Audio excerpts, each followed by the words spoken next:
So why are we in this life? Why are we in the predicament that we're in right now? The reason we're in this life right now is because the human mind has evolved over millions and millions of years into what we are now. You don't hear a monkey or a lion or a tiger or any other animal asking the question, why am I here?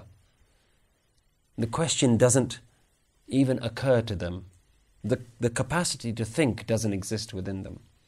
It's only because we have evolved into beings with such large brains that we have the capacity to ask such questions. It doesn't necessarily mean there's an answer to the question, it just means that our brains like to think of these questions. So the reason we are here, the reason we feel separated, is because our minds have evolved so much that our thinking is constantly going on in our head. Other animals don't have language going on in their heads. They don't have thought processes. They're very instinctive. They just work on impulse. They're hungry now, they'll eat something. They're tired now, they'll sleep. This is just how they live. We don't live in that way. And that's why we feel separated, because the brain has evolved in such a way that there are thoughts constantly floating around. And one of those thoughts said, this thinking system is unique and it's mine.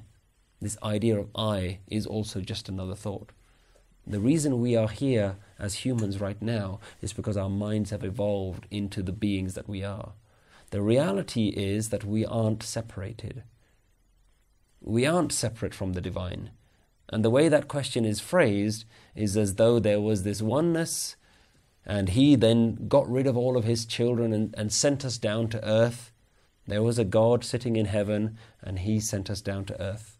And now that we're down on earth, we spend the rest of our life trying to get back into this heaven that God threw us away from. Very dualistic, very Abrahamic.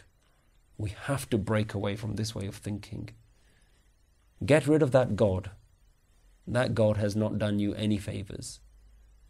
If you want a God, know that your life is God. The life of everything is God. If you want something to worship, worship the beauty of creation. Worship the very essence out of which flowers come out from. You get surprised when you see year after year flowers are created. Where do they come from? Look at the size of a seed. Look at the beauty of the flower. And then once the flower dies, it gives birth to something else, to the fruit. The fruit falls to the ground and it gets eaten by something else. It gives life to something else. It's this beautiful journey and we don't see it. We don't see the essence of reality. So if you want to know what God is, look around you, look inside you.